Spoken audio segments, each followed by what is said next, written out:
Good day, everyone. On screen with me today, Matt Jones, head coach of the Gauchos of UC Santa Barbara. Good day to you, Matt. Good to have you back on.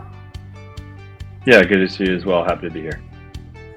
You know, for someone who looks like they haven't had too much sleep, you got some exciting news. We're going to talk volleyball, but this is also big news because we love seeing growing rosters, so to speak, particularly the families. So, Matt, I wanted to give you a chance to share the big news.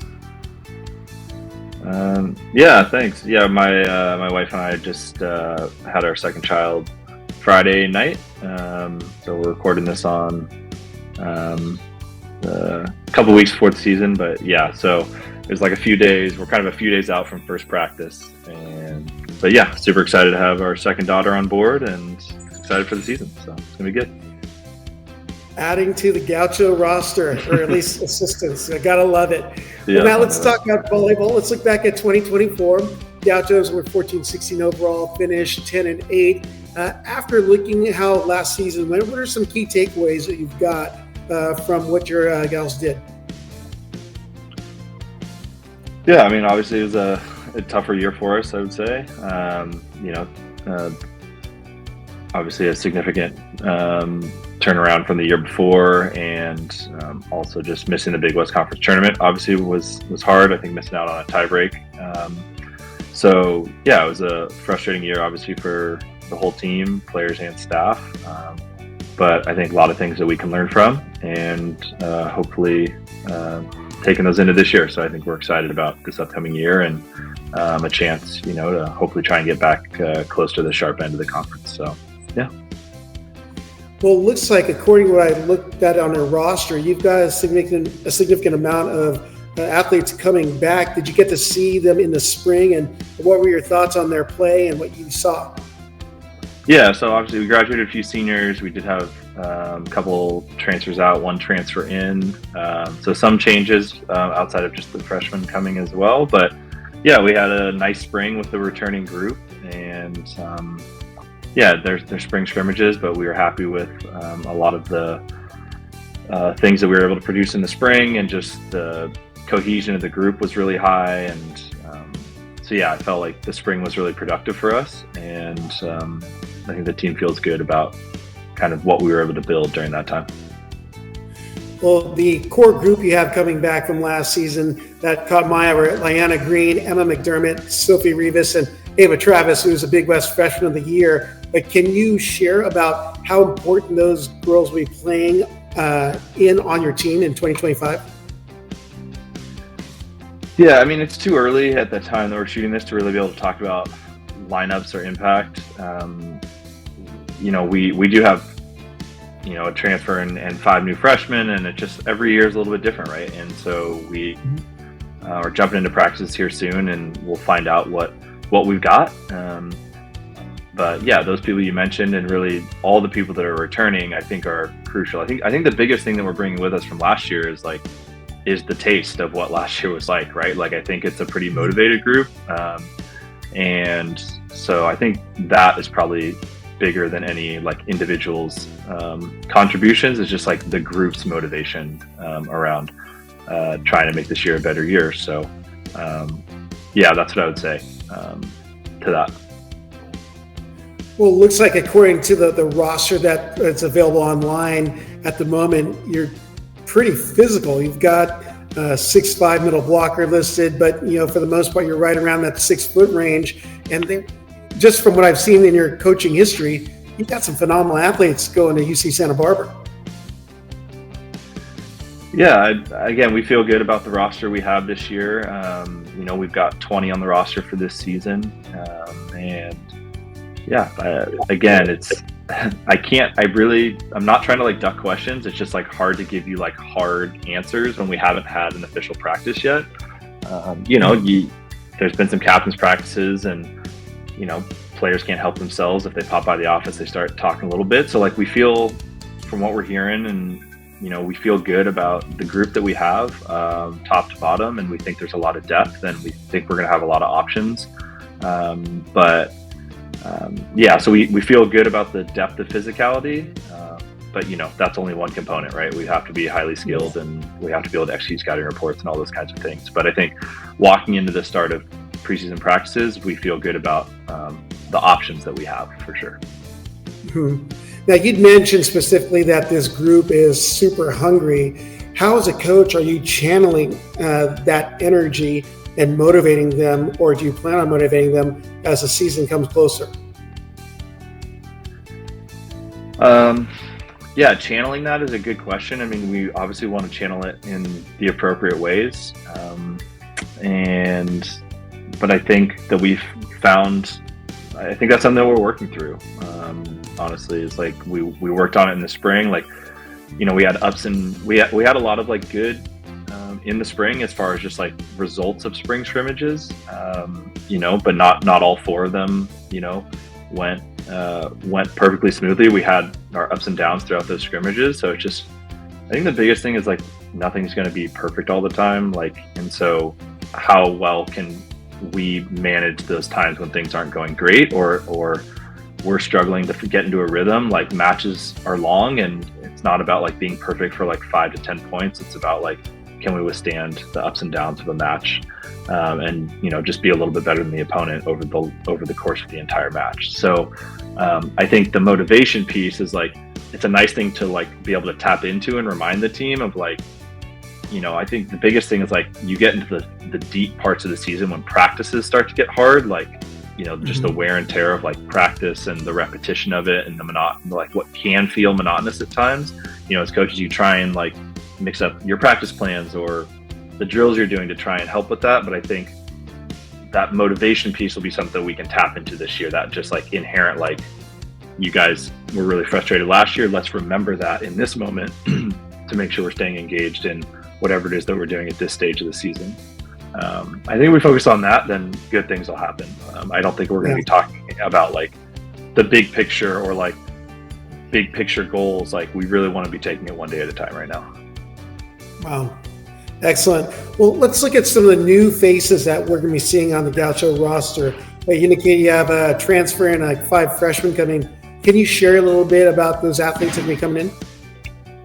Yeah, for sure. I can just do a quick hitter on them. So our transfer, her name is Kirsten Schmidt. She comes from Iowa State. She was a pin there playing some left side and right side, and she did that for us this spring quarter after she arrived. And yeah, she's a great kid. She's adjusted well so far to being with us, and we've enjoyed working with her. So we're excited to have her. And then the 5 freshmen, we have 4 attackers and 1 setter in the class. So we have another addition to our like stable of 6'2" setters for this system that we run. Her name is Ava Ostavar. She comes from the LA Orange County area. She played for Mizuno. So excited to have her. And then we have a middle from Minnesota. Her name is Jordan Johnson. Has a kind of, we feel just good about like the arms in this class. And I think Jordan is, one of those 4, just hits a heavy ball, and we think has like the talent that will be needed to be a point scorer at this level. Like with all the freshmen I'm about to talk about, how quickly we get up to speed and adjust to college volleyball is something we're still going to wait and see over the next few weeks. But we're excited about her physical talent. And then the same goes for the 3 pins in this class as well. So we have Gabby Martinez, who's a 6 rotation outside from Houston Juniors. And she just fits our system. She's, I know you talked about size earlier, but like if you think about, we've also had a lot of success having kind of dynamic outsides in our system. Kids that are sub 6 feet but fly around and can play the whole game. And also in our 6'2", right, we need those people that we don't need a DS in those outside roles, because it allows us to do the subbing for the 6'2". So we think Gabby has some really nice tools to be able to be a 6 rotation pin for us in her career here. And then we have Avery Gibbs from Colorado and Emma Petkovic from Serbia, who are coming in as 2 people to add to our depth and compete for the 2 right side spots in our 6'2". At least that's where we think they'll start their career this first fall, is competing in that area. And so excited to have both of them as well. Avery Gibbs is a righty, another kid, heavy arm, that we identified a couple years ago. and we're able to get. And then Ev Petkovic is a lefty from Serbia, and comes from a volleyball family. And yeah, so and probably more importantly is like this summer, just like all 5 so far have just been like great people, and they're adjusting really well to like being a part of our group and to our like kind of team culture. It's been really fun to kind of see that transition so far. Yeah, always seem to have a great group up there in Santa Barbara. I wanted to ask you particularly, with the 2025 season getting closer here, what are you most excited about seeing here once the first whistle blows and the first serve goes into the air? Yeah, I think you talked about earlier, like the motivation. Like I'm just excited to see our team like getting to kind of channel all that energy, like you talked about, like as a united group. They, back in January, every year we kind of reassess our team values. Like we have some non-negotiables in the program, of course, but our values for the season can shift and mold based on the needs of the group. And so this group, like they really grabbed onto the word unity. That's the biggest thing for them. And so yeah, when the ball drops on August 29th, the thing I'm most excited about is to see like how this team is competing as a unit. All 20 on the roster and all the coaches, just like how we're working as a unified group. That's what I'm most excited to see is us put that into action in matches that will finally count on the record book. Well, this one I know you can answer because you have been in the conference for by over a decade. But what do you expect to see competition-wise in the Big West in 2025? Well, I still, again, in my 10 years here, I don't think Hawaii has ever finished anything but first or second. Is that correct? They finished second to Cal Poly in the regular season last year, or tied or something? You can fact check the me. top, that's for sure. You can fact check me. I didn't check before this call, but you get my point. Until proven otherwise, here at UCSB, we will always assume that Hawaii is going to be highly competitive. And so, and then, yeah, I mean, a similar story with Cal Poly. I mean, I don't know, the exact details, but Caroline seems to be in the top 3 as far as I can tell or remember. So they're. Again, we all lose pieces. We all have to adapt and change year to year, but like those 2 programs year in and year out just seem to have been really consistent at the top. And so my expectation will be that they'll be there again. And, then I think there's a bunch of us who obviously have had, really strong years and sometimes just, good years in the top 4, top 5. And so, yeah, I think the rest of us will just be continuing to battle to be those consistent contenders. Obviously we're hoping to kind of get back to what felt like we'd done 3 or 4 years in the top couple. So that started to feel like normal, but obviously last year was a big wake-up call for us. So we got work to do. Well, final question for you, Matt. Unfortunately, it's one that always seems to create some hesitancy with the coaches. It's the only the bold Big West prediction. What do you expect to see in the Big West this year? Oh, I got a good one for this. You should fact check me on this as well, but there have been very few years since I've been at UCSB as an assistant head coach that the Big West did not have 2 or more teams in the NCAA tournament. And last year we were down to just 1, I believe. So I'm making the prediction that we get an at-large again this year, and we have two teams in the tournament again. I don't know who it is. I'm not going to say who it is, but I think we get 2 teams in. We're going to find a way. There you go.